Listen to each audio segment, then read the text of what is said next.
Hi friends, टीचमेट में आप सभी का स्वागत है। बीपीएससी प्रधान शिक्षक परीक्षा जो कि 22 दिसंबर को होने वाली है, उसी क्रम में हम लोग आज डीएलएड विषय से संबंधित 60 क्वेश्चंस को देखेंगे और ये हमारा प्रैक्टिस सेट 19 है। चलिए हम लोग देखते हैं कि इस सेट में कौन कौन से प्रश्न हैं।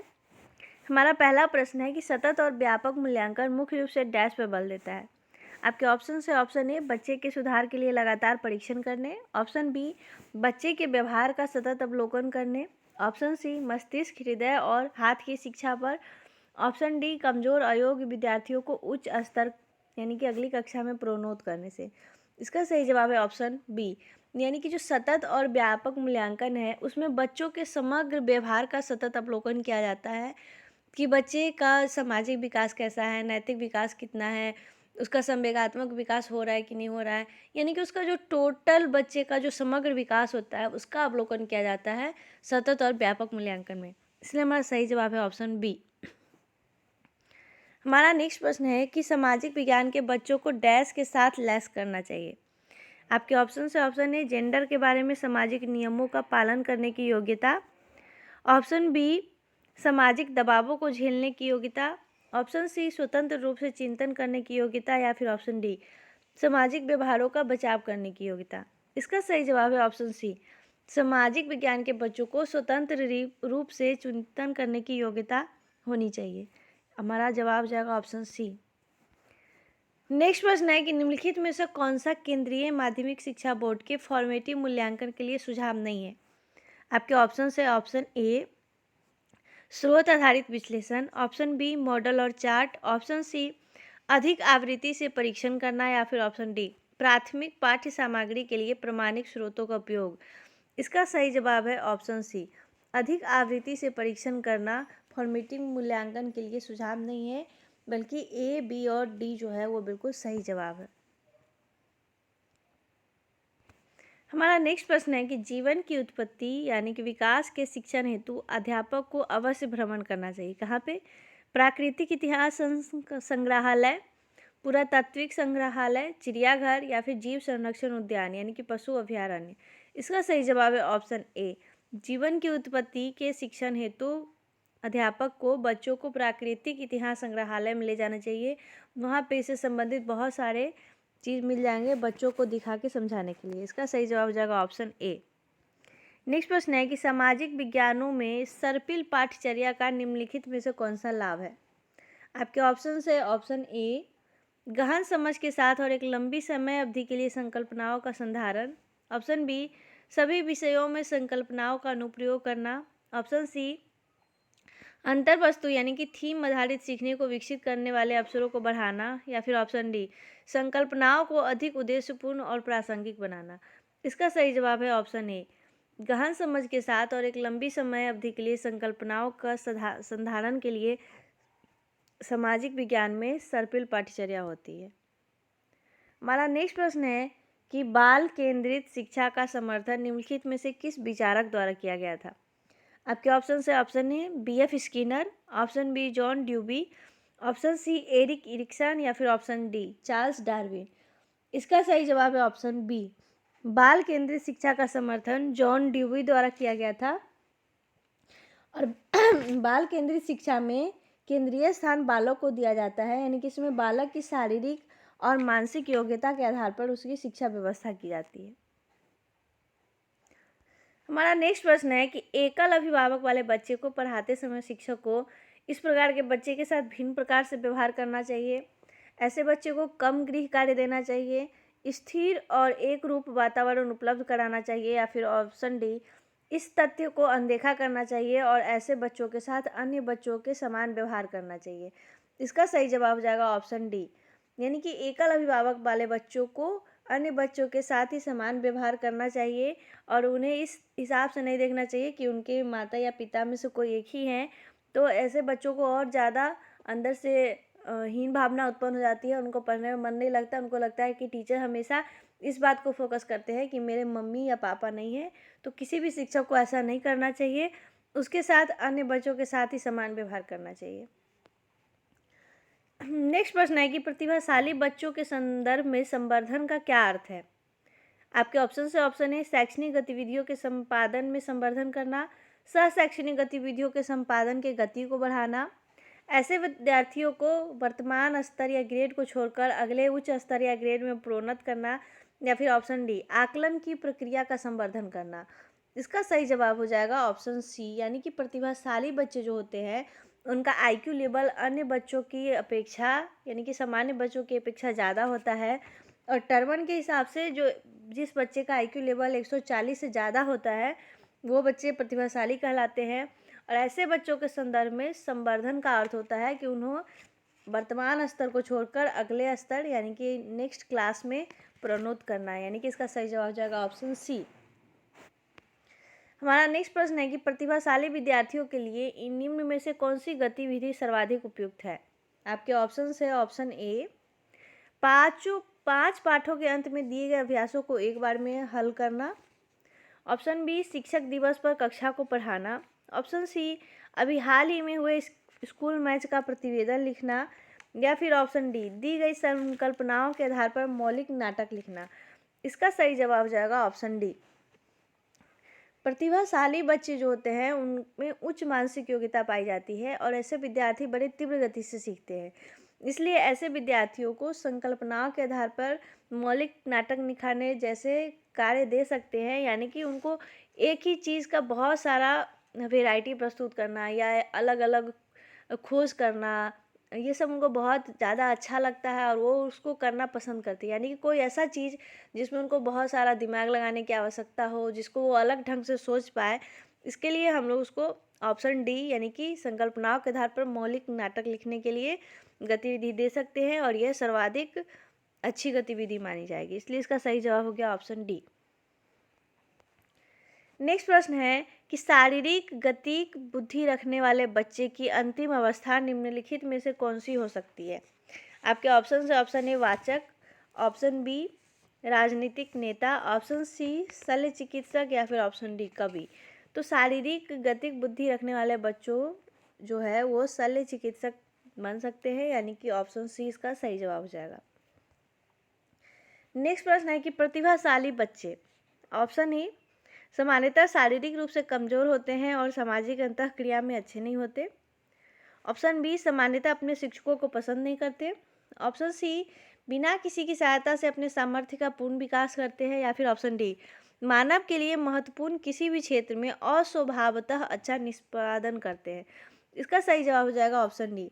प्रतिभाशाली बच्चे जो होते हैं वो किसी भी तरह से शारीरिक रूप से कमज़ोर नहीं होते, सामाजिक अंतःक्रिया में अच्छे नहीं होते, ऐसा नहीं है। वे बहुत अच्छे होते हैं और वो मानव के लिए जो भी महत्वपूर्ण कार्य है उसमें वो स्वभाव से ही बहुत अच्छा करते हैं, क्योंकि उनके अंदर बहुत सारी प्रतिभा होती है। इसका सही जवाब हो जाएगा ऑप्शन डी। नेक्स्ट प्रश्न है कि मिश्रित आयु वर्ग वाले विद्यार्थी की कक्षा से व्यवहार रखने वाले शिक्षक के लिए डैश का ज्ञान सबसे ज़्यादा इम्पोर्टेंट है। सांस्कृतिक पृष्ठभूमि, विकासात्मक अवस्थाओं, उनके अभिभावकों का व्यवसाय या सामाजिक आर्थिक पृष्ठभूमि। मिश्रित आयु वर्ग वाले विद्यार्थी की कक्षा से मतलब होता है कि एक ही कक्षा में विभिन्न आयु वाले बच्चे, यानी 6 साल, 8 साल, 10 साल, 12 साल, 14 साल, 16 साल, तो ऐसे क्लास के शिक्षक के लिए विकासात्मक अवस्थाओं के ज्ञान रखना बहुत ज़रूरी है, ताकि उन्हें पता चल सके कि किस अवस्था में बच्चों में कौन सा ज्ञान विकसित होता है। जैसे कि पियाजे ने भी बताया है, मूर्त संक्रियात्मक अवस्था, अमूर्त संक्रियात्मक अवस्था, प्राक संक्रियात्मक अवस्था, संवेदी अवस्था, यानी कि सबका उम्र अलग अलग है। यानी कि हम 4 साल या 6 साल के बच्चों को अमूर्त चीज़ नहीं पढ़ा सकते हैं, क्योंकि उनको वो चीज़ समझ में ही नहीं आएगा, क्योंकि उसका एज जो होता है वो 11 वर्ष से 13 वर्ष होता है। तो अगर हम लोग को विकासात्मक अवस्थाओं का ज्ञान रहेगा तो हमारा क्लास बहुत अच्छे से चलेगा और शिक्षक अनावश्यक दबाव बच्चों पे नहीं बनाएंगे। इसको सही जवाब हो जाएगा ऑप्शन बी। नेक्स्ट प्रश्न है कि शिक्षा का अधिकार अधिनियम 2009 के क्रियान्वयन के बाद कक्षा कक्ष, ऑप्शन ए आयु के अनुसार अधिक समजातीय है, ऑप्शन बी आयु के अनुसार अधिक विषम जातीय है, ऑप्शन सी अप्रभावित है क्योंकि शिक्षा का अधिकार विद्यालय में कक्षा की औसत आयु को प्रभावित नहीं करता, या फिर ऑप्शन डी जेंडर के अनुसार अधिक समजातीय है। इसका सही जवाब हो जाएगा ऑप्शन ए, यानी कि आरटी एक्ट 2009 में एक आयु वर्ग के बच्चों को एक ही कक्षा में रखा गया है, यानी कि वो आयु के अनुसार अधिक समजातीय है। ऑप्शन ए हो जाएगा। हमारा नेक्स्ट प्रश्न है कि संकल्पनाओं की व्यवस्थित प्रस्तुति विकास को निम्नलिखित में से किन सिद्धांतों के साथ संबंधित हो सकती है। आपके ऑप्शंस है, ऑप्शन ए विद्यार्थी भिन्न दरों पर विकसित होते हैं, विकास सापेक्ष रूप से क्रमिक होता है, विकास के परिणाम स्वरूप वृद्धि होती है, और विकास विषम जातीयता से स्वायत्तता की ओर अग्रसर होता है। इसका सही जवाब है ऑप्शन ए, यानी कि विकास से संबंधित सिद्धांत है कि विकास जो है वो सापेक्ष रूप से क्रमिक होता है, यानी कि एक विकास के बाद दूसरा, दूसरा से तीसरा, इस तरह से विकास होता है। तो इसका सही जवाब हो जाएगा ऑप्शन बी। नेक्स्ट प्रश्न है कि सीखने के सिद्धांतों के संदर्भ में स्कैफोल्डिंग डैश की ओर संकेत करता है। आपके ऑप्शंस है, ऑप्शन ए अनुरूपित शिक्षण, ऑप्शन बी पूर्व अधिगम की पुनरावृत्ति, ऑप्शन सी सीखने में वयस्कों द्वारा अस्थायी सहयोग, या फिर ऑप्शन डी विद्यार्थियों द्वारा की गई गलतियों के कारणों का पता लगाना। इसका सही जवाब हो जाएगा ऑप्शन सी। सीखने के सिद्धांत के संदर्भ में स्कैफोल्डिंग जो होता है वो सीखने में वयस्कों द्वारा अस्थायी सहयोग की ओर संकेत करता है, यानी कि छोटे बच्चे जो है स्कैफोल्डिंग के माध्यम से जल्दी तथा अस्थायी रूप से सीखते हैं।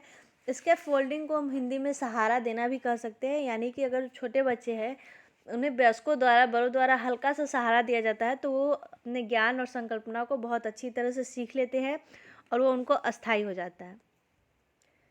नेक्स्ट प्रश्न है कि मैडम चाय खाती है, वाक्य विन्यास की दृष्टि से सही है लेकिन अर्थ विज्ञान की दृष्टि से गलत है। ऑप्शन बी अर्थ विज्ञान की दृष्टि से सही है लेकिन वाक्य विन्यास की दृष्टि से गलत है। अर्थ विज्ञान और वाक्य विन्यास दोनों की दृष्टि से सही है और दोनों की दृष्टि से गलत है। इसका सही जवाब हो जाएगा ऑप्शन ए, मैडम चाय खाती है। यह वाक्य विन्यास की दृष्टि से सही है लेकिन इसका अर्थ विन्यास की दृष्टि से गलत है, क्योंकि चाय को खाया नहीं पिया जाता है, यानी कि इसका अर्थ गलत निकलता है, लेकिन ये जो सेंटेंस है वो सही है वाक्य के हिसाब से। नेक्स्ट प्रश्न है कि बुद्धि लब्धांक के आधार पर विभिन्न समूहों में विद्यार्थियों का वर्गीकरण उनकी स्वगरिमा को डैश है और उनके शैक्षणिक निष्पादन को डैश, यानी कि बुद्धि आईक्यू लेवल के आधार पर विभिन्न समूहों में विद्यार्थियों का वर्गीकरण उनका जो सेल्फ रिस्पेक्ट है, यानी कि स्वगरिमा है, उसको घटाता है और शैक्षिक निष्पादन को भी प्रभावित नहीं करता है, यानी कि ऑप्शन डी किसी भी हिसाब से आईक्यू लेवल के आधार पर बच्चों का समूह नहीं बनाना चाहिए। ये कोई भी चीज़ को सही नहीं करता है, ना बच्चों के हिसाब से और ना शैक्षिक निष्पादन के हिसाब से। हमारा नेक्स्ट प्रश्न है कि रेवन का प्रोग्रेसिव मैट्रिसेस परीक्षण डैश परीक्षण का उदाहरण है। मौखिक बुद्धि लब्धांक, सांस्कृतिक मुक्त बुद्धि लब्धांक, असमूह बुद्धि लब्धांक या व्यक्तित्व। इसका सही जवाब है ऑप्शन बी, यानी कि रेवन का प्रोग्रेसिव मैट्रिसेस परीक्षण संस्कृति मुक्त बुद्धि लब्धांक परीक्षण का उदाहरण है। इस परीक्षण में समस्याओं की व्याख्या करते समय कठिनाई स्तर बढ़ता जाता है, जिससे व्यक्ति को अधिक समय लगने लगता है, परंतु उसे यथासंभव जल्दी सॉल्व करने के लिए कहा जाता है। इसका सही जवाब है ऑप्शन बी। नेक्स्ट प्रश्न है कि एक महिला ने भोजन प्राप्त करने के लिए अपने बच्चे को बेच दिया। इस खबर को डैश के आधार पर अच्छी तरह समझा जा सकता है। मनोविश्लेषणात्मक सिद्धांत, ऑप्शन बी पदानुक्रमिक आवश्यकताओं का सिद्धांत, ऑप्शन सी मनोसामाजिक सिद्धांत, या फिर ऑप्शन डी पुनर्वलित आकस्मिकताओं का सिद्धांत। इसका सही जवाब हो जाएगा ऑप्शन बी, यानी कि एक महिला ने भोजन के लिए अपने बच्चों को बेच दिया। इस खबर को आप पदानुक्रमिक आवश्यकताओं के सिद्धांत से अच्छी तरह समझ सकते हैं, यानी कि जब आवश्यकता अधिक बढ़ती है तो आदमी किस हिसाब से मजबूर हो जाता है, इसको आप इस हिसाब से समझ सकते हैं, ऑप्शन बी। नेक्स्ट प्रश्न है कि सतत और व्यापक मूल्यांकन की योजना में व्यापक शब्द डैश के अलावा निम्नलिखित के द्वारा समर्थित किया जाता है।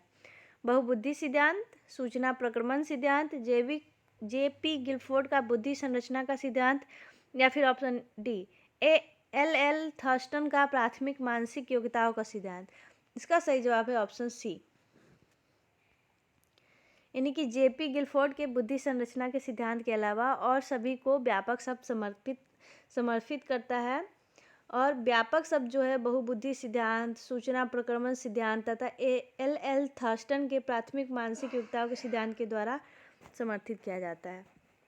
नेक्स्ट प्रश्न है कि सीखने डैश आकलन और अनुदेशन के बीच डैश के दृढ़ीकरण द्वारा सीखने को प्रभावित करता है। इसका सही जवाब हो जाएगा ऑप्शन ए, सीखने के लिए आकलन, आकलन और अनुदेशन के बीच संबंधों के दृढ़ीकरण और सीखने को प्रभावित करता है। नेक्स्ट प्रश्न है कि विज्ञान के प्रयोगों में सामान्यतः लड़के उपकरणों का नियंत्रण अपने हाथों में ले लेते हैं और लड़कियों से आंकड़ों का रिकॉर्ड करने अथवा बर्तन धोने के लिए कहते हैं। यह प्रवृत्ति क्या दर्शाती है? लड़कियां नाजुक होने के कारण ऐसे काम करना पसंद करती है जिनमें ऊर्जा की खपत कम होती है। लड़कियां बेहतरीन अवलोकनकर्ता होती है और बिना किसी गलती के आंकड़ों का रिकॉर्ड रखती है। पुरुष और स्त्री की रूढ़िबद्ध भूमिकाओं विद्यालय में भी होती है। या फिर ऑप्शन डी, लड़के उपकरणों को ज़्यादा कुशलता से संभाल सकते हैं क्योंकि इस प्रकार के करने में प्राकृतिक रूप से सक्षम होते हैं। इसका सही जवाब हो जाएगा ऑप्शन सी। देखिए, काम के आधार पर किसी में भी भेदभाव करना जेंडर डिस्क्रिमिनेशन के अंतर्गत आता है और यह स्कूल में स्त्री और पुरुष के रूढ़िबद्ध भूमिकाओं को दिखाता है, इसलिए इसका सही जवाब हो जाएगा ऑप्शन सी। नेक्स्ट प्रश्न है कि कक्ष में शिक्षक और विद्यार्थी किस प्रकार जेंडर को डैश करते हैं और यह सीखने के वातावरण को डैश करता है। तो कक्ष में शिक्षक और विद्यार्थी किस प्रकार जेंडर को रूपांतरित करते हैं, यह सीखने के वातावरण को क्षुब्ध करता है। ऑप्शन सी इसका सही जवाब हो जाएगा। यानी कि जिस भी कक्षा में जेंडर पे आधारित बातचीत होगा, जेंडर का मतलब होता है रूढ़िबद्ध धारणा और लिंग का मतलब होता है जैसे प्राकृतिक रूप से जन्म हुआ लड़का में, लड़की में और ट्रांसजेंडर में। लेकिन जेंडर जो होता है वह एक सामाजिक शब्द है जिसका अर्थ होता है लड़के और लड़की, यानी कि जन्म के आधार पर भेदभाव करना कि लड़कियां ये काम कर सकती है, लड़के वो काम कर सकते हैं। जैसे लड़की खाना बनाएगी, लड़का क्रिकेट खेलेंगे, लड़की को बर्तन धोना है, लड़का को रोना नहीं है। ये सभी जो होता है भेदभाव, ये सब जेंडर डिस्क्रिमिनेशन में आता है। तो जेंडर शब्द जो है एक सामाजिक शब्द है और अगर कक्षा में ऐसा व्यवहार होता है तो वो जेंडर को रूपांतरित करता है और यह सीखने के वातावरण को क्षुब्ध करता है, यानी कि ऐसे वातावरण में बच्चे अच्छी तरह से नहीं सीख पाते। नेक्स्ट प्रश्न है कि निःशुल्क एवं अनिवार्य शिक्षा का अधिकार 2009 में अनिवार्य शब्द का क्या अर्थ है? आरटीई एक्ट 2009 के बारे में बात हो रहा है। तो अनिवार्य शब्द का अर्थ होता है उचित सरकारें दाखिले, उपस्थिति और प्रारंभिक शिक्षा की पूर्णता को सुनिश्चित करेंगी, यानी कि ऑप्शन डी इसका सही जवाब हो जाएगा। नेक्स्ट प्रश्न है कि निम्नलिखित में से कौन सा सिद्धांत पाठ योजना में शामिल नहीं है? उद्देश्यों की स्पष्टता, शिक्षण का ज्ञान, योजना की दृढ़ता या फिर शिक्षार्थियों का ज्ञान। इसका सही जवाब है ऑप्शन सी। योजना की दृढ़ता का सिद्धांत पाठ योजना में शामिल नहीं है। पाठ योजना निर्माण का उद्देश्य शिक्षक द्वारा पूर्व निर्धारित उद्देश्यों की प्राप्ति से संबंधित होता है, जिसमें उद्देश्यों की स्पष्टता, शिक्षक द्वारा शिक्षार्थियों के ज्ञान का विस्तार, ये सभी शामिल होते हैं।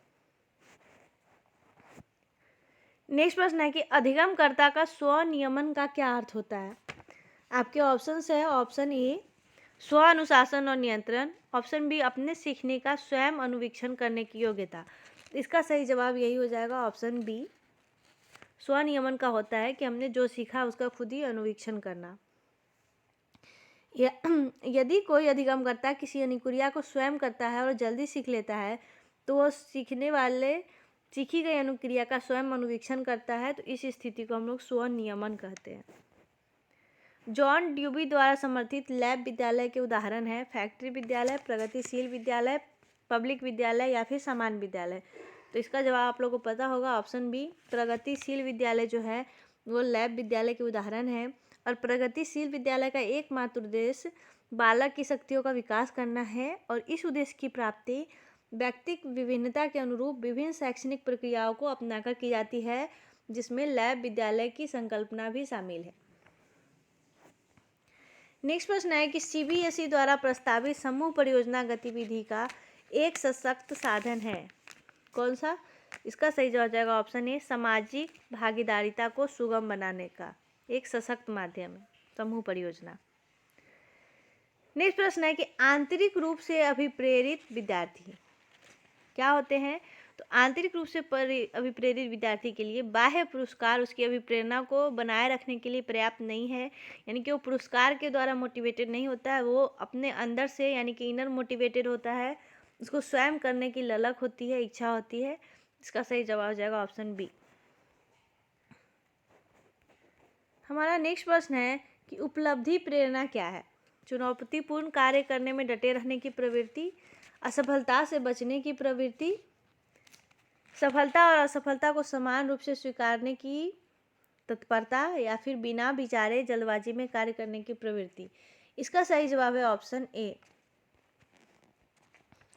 उपलब्धि अभिप्रेरणा चुनौतीपूर्ण कार्य में डटे रहने की प्रवृत्ति है। यह अभिप्रेरणा एक प्रकार का सामाजिक प्रेरक है और एटकिंसन एवं फैदर के अनुसार उपलब्धि प्रेरित व्यक्ति में सफलता प्राप्ति प्रवृत्ति तथा विफलता परिहार प्रवृत्ति के रूप में देखी जा सकती है। विद्यार्थियों से प्रतिक्रिया प्राप्त करने का आदर्श प्रतीक्षा समय डैश के सही अनुपात में होना चाहिए। तो यह प्रश्नों के कठिनाई स्तर के सही अनुपात में होना चाहिए, यानी कि ऑप्शन बी जो है इसका सही जवाब हो जाएगा। नेक्स्ट प्रश्न है कि मान लीजिए आप विद्यालय शिक्षा बोर्ड के अध्यक्ष हैं। आप अपने अधिकार क्षेत्र के अंतर्गत आने वाले विद्यालयों की शिक्षा की संपूर्ण गुणवत्ता को सुधारने के लिए क्या योजना बनाएंगे? इस प्रकार का प्रश्न जो है वो डैश का एक उदाहरण है। आपके ऑप्शंस हैं ऑप्शन ए उच्च स्तरीय अभिसारी, उच्च स्तरीय अपसारी, निम्न स्तरीय अभिसारी या निम्न स्तरीय अपसारी। इसका सही जवाब हो जाएगा ऑप्शन बी। यह एक प्रकार का उच्च स्तरीय अपसारी का उदाहरण है। हमारा नेक्स्ट प्रश्न है कि एक विद्यार्थी कहता है उसका दादा आया है। तो एक शिक्षक होने के नाते आपकी प्रतिक्रिया होनी चाहिए। इसका सही जवाब है ऑप्शन ए। अगर एक बच्चा कहता है कि उसका दादा आए हैं तो हम कहेंगे कि अच्छा उसके दादाजी आए हैं, यानी कि ऑप्शन ए इसका सही जवाब हो जाएगा। बच्चे को उस टाइम में टोकने से उसके मन पे असर होगा, यानी कि बच्चे बहुत छोटे हैं तभी वो वाक्य को सही नहीं कर पा रहे हैं, अतः उन्हें सीखने के लिए अलग अलग विधि का इस्तेमाल करेंगे। तुरंत टोक देने से होता है क्या, बच्चे बोलना ही छोड़ देते हैं। तो इसका सही जवाब हो जाएगा ऑप्शन ए। नेक्स्ट प्रश्न है कि लॉरेंस कोहलबर्ग के द्वारा प्रस्तावित निम्नलिखित चरणों में से प्राथमिक विद्यालय के बच्चे किन चरणों का अनुसरण करते हैं? आपके चरण है आज्ञा पालन और दंड उन्मुखीकरण, व्यक्तिकता और विनिमय, अच्छे अंतःवैयक्तिक संबंध, सामाजिक अनुबंध और व्यक्तिक अधिकार। ऑप्शन है 1 और 4, 1 और 3, 2 और 1 और 2 और 4। यानी कि पहला और दूसरे चरण का अनुसरण करते हैं प्राथमिक विद्यालय के बच्चे, आज्ञा पालन और दंड उन्मुखीकरण का और व्यक्तिकता और विनिमय का, ऑप्शन सी। हमारा नेक्स्ट प्रश्न है कि डैश के अलावा निम्नलिखित घटना वृत्तांत रिकॉर्ड की विशेषताएं हैं। इसका सही जवाब हो जाएगा ऑप्शन डी। यह व्यवहार का व्यक्तिनिष्ठ साक्ष्य है और इसलिए यह शैक्षणिक क्षेत्र के लिए प्रतिपुष्टि यानी कि फीडबैक उपलब्ध नहीं कराता। तो यह इसके अलावा घटना विशेष का विशेषता नहीं है, बाकी तीनों है वृत्तांत रिकॉर्ड की विशेषता। नेक्स्ट प्रश्न है कि निम्नलिखित में से कौन सी संस्था सामाजिक परंपराओं के हस्तांतरण में सबसे अधिक योगदान करती है? परिवार, विद्यालय, पड़ोस या इनमें से कोई नहीं? तो परिवार जो है वो शिक्षा की एक अनौपचारिक संस्था है जो बालक के विकास में एक महत्वपूर्ण भूमिका निभाते हुए सामाजिक परंपराओं के स्थानांतरण में सबसे अधिक योगदान देती है। इसका सही जवाब हो गया ऑप्शन ए। सीखने की प्रक्रिया का प्रथम सोपान क्या है? तो सीखने की प्रक्रिया का सबसे पहला सोपान जो है वो जिज्ञासा है, यानी कि जितनी ज़्यादा जिज्ञासा रहेगी बच्चे में उतनी सीखने में रुचि पैदा होगी। संवेग क्या है? तो संवेग जो है वो प्राणी की उत्तेजित मनोवैज्ञानिक और सामाजिक या शारीरिक दशा है जिसमें शारीरिक क्रियाएं और शक्तिशाली भावनाएं किसी निश्चित उद्देश्य को प्राप्त करने के लिए स्पष्ट रूप से परिवर्तित हो जाती है। तो संवेग को हम लोग उत्तेजना और व्यवहार में यानी कि भावों में परिवर्तन कह सकते हैं, ऑप्शन सी। नेक्स्ट प्रश्न है कि किसी भी बालक के मानसिक रूप से अस्वस्थ होने का क्या कारण है? परिवार का वातावरण, कक्षा का वातावरण, पास पड़ोस का वातावरण या सभी? तो इसका सही जवाब हो जाएगा ऑप्शन डी। यानी कि किसी कुछ का मानसिक रूप से अस्वस्थ होने का परिवार, विद्यालय, पास पड़ोस ये सभी कारण हो सकते हैं और जन्मजात भी कुछ बच्चे मानसिक अस्वस्थ होते हैं। नेक्स्ट प्रश्न है कि पियाजे के अनुसार मूर्त संक्रियाओं का स्तर किस अवधि में घटित होता है? आपके ऑप्शंस है ऑप्शन ए जन्म से 2 वर्ष, 2 से 7 वर्ष, 7 से 11 वर्ष या 11 से 15 वर्ष। इसका सही जवाब है ऑप्शन सी। मूर्त संक्रियाओं का स्तर जो है वो 7 से 11 वर्ष की अवधि में होता है और पियाजे ने संज्ञानात्मक विकास को 4 स्तरों में बांटा है और मूर्त संज्ञात्मक अवस्था में यानी कि 7 से 11 वर्ष की अवधि में बच्चा मूर्त घटनाओं के संबंध में युक्ति संगत तर्क कर सकता है, वस्तुओं को विभिन्न समूहों में वर्गीकृत कर सकता है, वस्तुओं की मानस प्रतिभाव पर परिवर्तनीय मानसिक संक्रिया करने में भी सक्षम होता है। नेक्स्ट प्रश्न है कि बालक में अपराधी प्रवृत्ति के विकसित होने का मुख्य कारण क्या है? तो इसका मुख्य कारण है परिवार का वातावरण, ऑप्शन ए। अपराधी प्रवृत्ति जो है वो मेनता परिवार से ही शुरू होती है। नेक्स्ट प्रश्न है कि विशिष्ट बालकों की शिक्षा हेतु शिक्षक को डैश पे ध्यान देना चाहिए, पहनावे पे, अनुशासन पे, व्यक्तिगत आवश्यकताओं और समस्याओं पे, या फिर पाठ्यक्रम पे। इसका सही जवाब हो जाएगा ऑप्शन सी। विशिष्ट बालक की शिक्षा हेतु सबसे ज़्यादा उनके व्यक्तिगत आवश्यकता और समस्याओं पर ध्यान देना चाहिए ताकि उनका जो अधिगम कार्य है वो सरलतापूर्वक पूर्ण हो सके। समायोजन शिक्षा का मुख्य कार्य क्या है? तो समायोजन शिक्षा का मुख्य कार्य होता है विद्यालय न आने वाले बच्चों को विद्यालय में लाना, विशेष आवश्यकता वाले बच्चों को मुख्य धारा में लाना और दोनों विशेष और सामान्य बच्चों को साथ साथ पढ़ने की सुविधा देना। तो समायोजन शिक्षा का ये सभी कार्य है, ऑप्शन डी। हमारा नेक्स्ट प्रश्न है कि सृजनात्मक बालक में निम्न में से कौन सा गुण नहीं पाया जाता है? तो सृजनात्मक बालक में सीमित रुचियों का गुण नहीं पाया जाता है, चूँकि वो बहुत सृजनशील होते हैं इसलिए उसमें बहुत ज़्यादा रुचि होती है, वो खोजपूर्ण प्रवृत्ति की भी होती है, अच्छी अंतर्दृष्टि भी होती है, बहुत एक्टिव भी होते हैं, वो क्रियाशील भी होते हैं। इसका सही जवाब है ऑप्शन डी। नेक्स्ट प्रश्न है कि यदि कोई छात्र असामाजिक व्यवहार का प्रदर्शन कर रहा है तो शिक्षक को क्या करना चाहिए? तो सबसे पहला कार्य जो शिक्षक को करना चाहिए वो ये कि उसके व्यवहार का कारण जानना चाहिए कि वो ऐसा असामाजिक व्यवहार कर क्यों रहा है। हर कार्य के पीछे कोई ना कोई कारण जरूर होता है। नेक्स्ट प्रश्न है कि शिक्षा मनोविज्ञान का संबंध किससे नहीं है? तो शिक्षा मनोविज्ञान का संबंध संचार माध्यमों का अध्ययन से नहीं है, बाकी मानव व्यवहार, मानसिक प्रक्रिया और सीखने के तरीकों का अध्ययन, ये सभी शिक्षा मनोविज्ञान के अंतर्गत आता है। नेक्स्ट प्रश्न है कि निम्न में से कौन सा विकास का सिद्धांत नहीं है? तो विकास का सिद्धांत जो है वो विकास मशीनी प्रक्रिया है, यह नहीं है। बाकी ए, बी और सी जो तीनों सही है कि विकास क्रमबद्ध होता है, निरंतर होता है और वर्तुलाकार होता है। ये तीनों विकास का सिद्धांत है। नेक्स्ट प्रश्न है कि मनोविज्ञान के अनुसार बाल विकास की कौन सी अवस्था सबसे जटिल और कठिन है? तो आप सभी को पता होगा कि यह किशोरावस्था है, इसे हम लोग तूफान की अवस्था कहते हैं, ऑप्शन बी। हमारा नेक्स्ट प्रश्न है कि मनोवैज्ञानिक थॉर्नडाइक ने व्यक्ति को किस आधार पर बांटा है? चिंतन और कल्पना शक्ति के आधार पर, प्रभुतापूर्ण और अधीनस्थपूर्ण के आधार पे, स्वतंत्रता एवं निर्भरता के आधार पे, कि कोई नहीं। इसका सही जवाब है ऑप्शन ए, यानी कि थॉर्नडाइक ने व्यक्ति को चिंतन और कल्पना शक्ति के आधार पे बांटा है। नेक्स्ट प्रश्न है कि बुद्धि को प्रभावित करने वाले कौन से कारक है? पर्यावरण, स्वास्थ्य, आहार या फिर सभी? इसका सही जवाब है ऑप्शन डी, बुद्धि को ये सभी प्रभावित करते हैं, ऑप्शन डी। नेक्स्ट प्रश्न है कि आंशिक दृष्टि दोष युक्त बालक का कक्षा व्यवहार कैसा होता है? तो उनका व्यवहार जो है वो पुस्तक को आंखों के निकट लाके पढ़ते हैं, शिक्षक से अक्षर स्पष्ट न दिखने की शिकायत करते हैं, या फिर श्यामपट्ट पर लिखे हुए जो भी शब्द है या वाक्य है उसको नोटबुक पे नहीं उतार पाते। ये सभी लक्षण जो है वो आंशिक दृष्टि दोष युक्त बालक का कक्षा में होता है, ऑप्शन डी इसका सही जवाब हो जाएगा। हमारा नेक्स्ट प्रश्न है कि भाषा शिक्षण की प्रथम कक्षा किसे माना जाता है?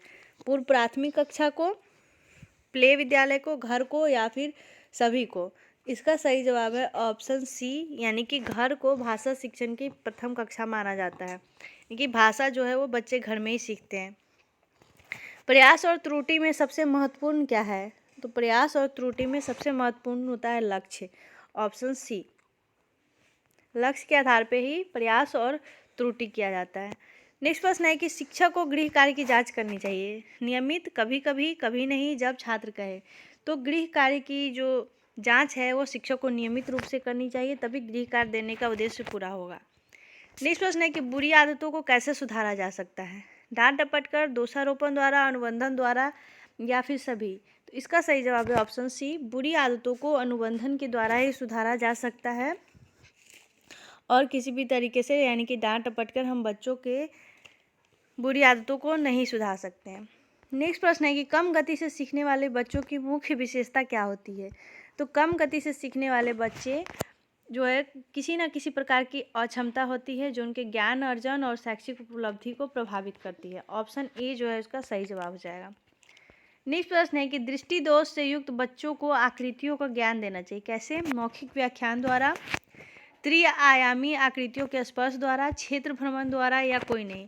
चूँकि वो दृष्टि दोष से युक्त बच्चे हैं यानी कि वो आँखों से नहीं देख सकते, अतः उन्हें हम लोग त्रिआयामी आकृतियों का स्पर्श कराएंगे तो वो उसको अच्छे से समझ पाएंगे। ऑप्शन बी इसका सही जवाब हो जाएगा। नेक्स्ट प्रश्न है कि निम्न में से कौन सी अक्षमता केवल जन्मजात होती है? तो जन्मजात अक्षमता जो होती है वह मंद बुद्धि होती है, यानी कि दृष्टि दोष, श्रवण दोष और मूक बधिर बच्चे जन्म के बाद भी हो सकते हैं, लेकिन मंद बुद्धि जो है वो जन्मजात होती है, यानी कि जो मानसिक स्तर का विकास होता है वो गर्भावस्था में ही हो जाता है। नेक्स्ट प्रश्न है कि निम्न में से कौन सी इकाई का उपयोग सुनने की क्षमता की जांच हेतु किया जाता है? तो सुनने की क्षमता की जांच हेतु डेसिबल का उपयोग किया जाता है। Option B. नेक्स्ट प्रश्न है कि किस प्रकार के बच्चों की शिक्षा हेतु सांकेतिक भाषा का प्रयोग किया जाता है? दृष्टि दोष युक्त बच्चे, मूक बधिर, मंद बुद्धि या इनमें से कोई नहीं। तो मूक बधिर बच्चों के लिए सांकेतिक भाषा का प्रयोग किया जाता है। Option B. नेक्स्ट प्रश्न है कि निम्न में से कौन सा वाद बच्चों को अपना ज्ञान स्वयं निर्माण करने का अवसर प्रदान करता है? व्यवहारवाद, संज्ञावाद, रचनावाद या ज्ञानवाद। तो ज्ञान रचनावाद जो है वो बच्चों को अपना ज्ञान स्वयं निर्माण करने का अवसर देता है। बच्चे क्रिएटिविटी के द्वारा अपने नॉलेज को बढ़ाते हैं। इसी के साथ हमारा आज का सेशन समाप्त होता है। आप लोग हमें कमेंट बॉक्स में ज़रूर बताएं कि 60 में से कितने मार्क्स आपको आए हैं। Thank you so much.